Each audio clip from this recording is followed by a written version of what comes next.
about like the friendships between female filmmakers, right, is we're able to speak to each other in a shorthand of moments of films that like took our breath away and made us want to commit our whole lives to doing it. Yeah. And so there is this layer of normal people don't get it because they don't see their life as a series of moments either created by someone else that you wish you could be a part of or created by yourself because you one day want to see it realized. Like, we literally live our life through that lens where like we're looking for those moments that we can perfectly capture and put on screen. And like there's people out there who don't do that. They just go to work.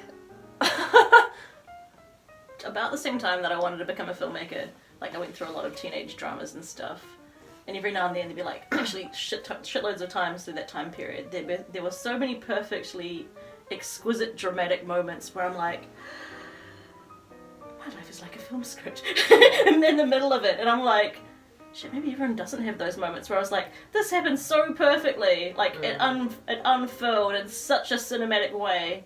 But except it's an immersive VR experience that I can't escape from. Right? Yeah. Right? But like, it was so perfect and cinematic. How could life not be predetermined? And that's not actually what I believe. Oh, I'm not sure what I believe. But like, that's what it feels like, you know, it's too perfect. But then how much of it is also just like your inner creativity manifesting in the world around you? Because like you impact everyone you meet with that and everything you do. And ultimately, like I think if you make selections and if you make decisions driven by a sense of storytelling or a sense of drama in cinema, like you just end up in these situations where you're like, oh yeah, I think my life is a movie. And it's like you hear normal people who don't make movies say like, oh my god, my life could be a movie. And it's one of those things and I'm like, no no I know you think that's sweetie. But like, if you really thought your life could be a movie, you would be living your life as a movie and making bad choices like Pachali and myself. I like to think my bad choice days are over. Me too. Amen to that. Love for satire and your love for like creep factor. I think I enjoy horror more, and I enjoy than you used to. Yeah, but I think it was because previously I'd kind of. My older sister was really into it and she used to really scare me when I was a little kid, and so it really just made me not vibe. Like, by working with you and by, like, reading your work and loving your work, it allows me to kind of see those genres from your perspective and understand the toolkit that you're using. And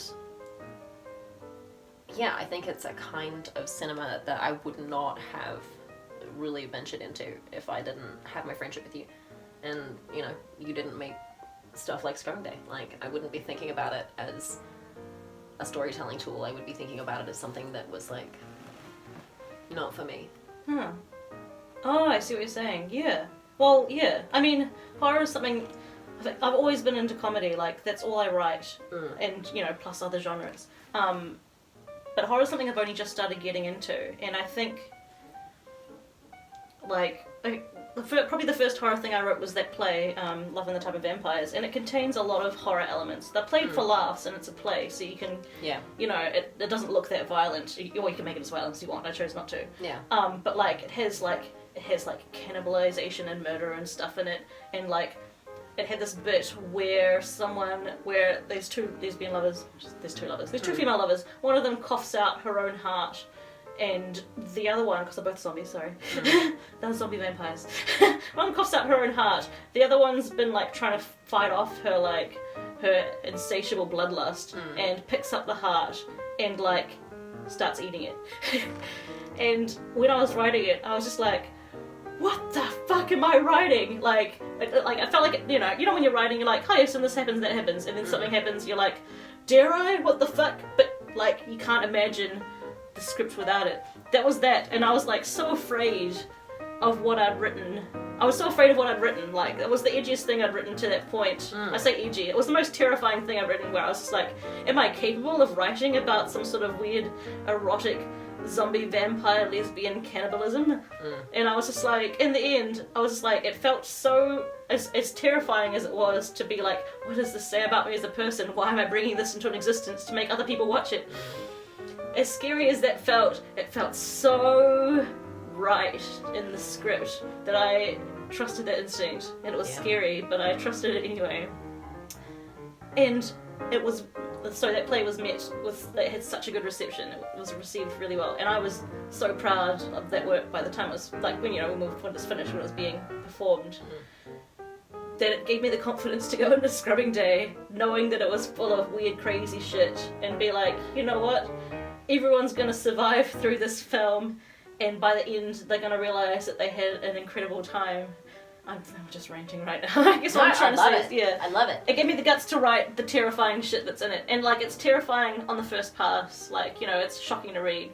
And then maybe you go read/watch through it a second time and you're like, actually, this is kind of brilliant. It's brilliant. Like, and what I love about horror is that it goes deeper than any other genre can into those really dark places. And I guess what I'm trying to say is, I didn't realise what you meant about, like, toolkit until what you just said before, and I'm like, yes, actually, it's not, there's not, like, the horror elements are a vessel for going deeper emotionally. They're not, it's not just to be like, look how gross this is, because you could do that without context. It's like, yeah, it's just a writing toolkit to force people to go deeper into the darker places. Well, I think it's interesting, because it creates a sense of distance in a weird way, but by doing it, it allows you to be more real. Like, the performances, the energy between the characters that you have in this space in scrubbing day, because you're stylized, because you're heightened, you're able to go closer to the real uncomfortableness that you were trying to capture. And so, like, I don't know, I think it's a really interesting,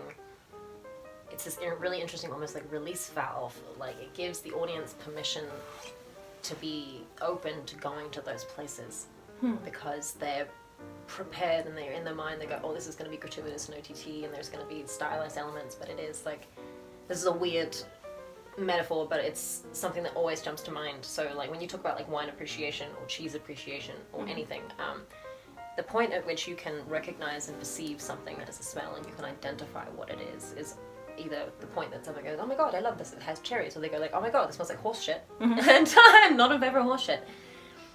Especially on the cheese, but also, like, in certain wine fault fronts for, like, a lot of old wine houses, they have, like, just before the point where you're able to discern what it is the bit where the aficionados love it the most. So, like, the cheese that smells the most like maggots, but not quite like maggots, is the one that people go, this is the best one, because it allows them to immerse themselves in everything that is disgusting and rich about maggots without ever having to recognize the maggotiness of it. And so, like, that's how I feel, how effectively you use horror. Like, you take people to this point where they're so immersed and they can't perceive what they do and don't and what makes them uncomfortable that they just keep eating the cheese. That's actually an exquisite metaphor. That is exactly what it's like. I wanted like a train wreck that you couldn't tear your eyes away from, like, oh, it's so horrible, I have to keep watching what's going to happen next. Like, I'm disgusted, or like I'm freaked out but I can't turn away. And then, bam, I wanted to hit them with really, really heartfelt stuff. We're having such a good time. Just feel my crazy, like, okay.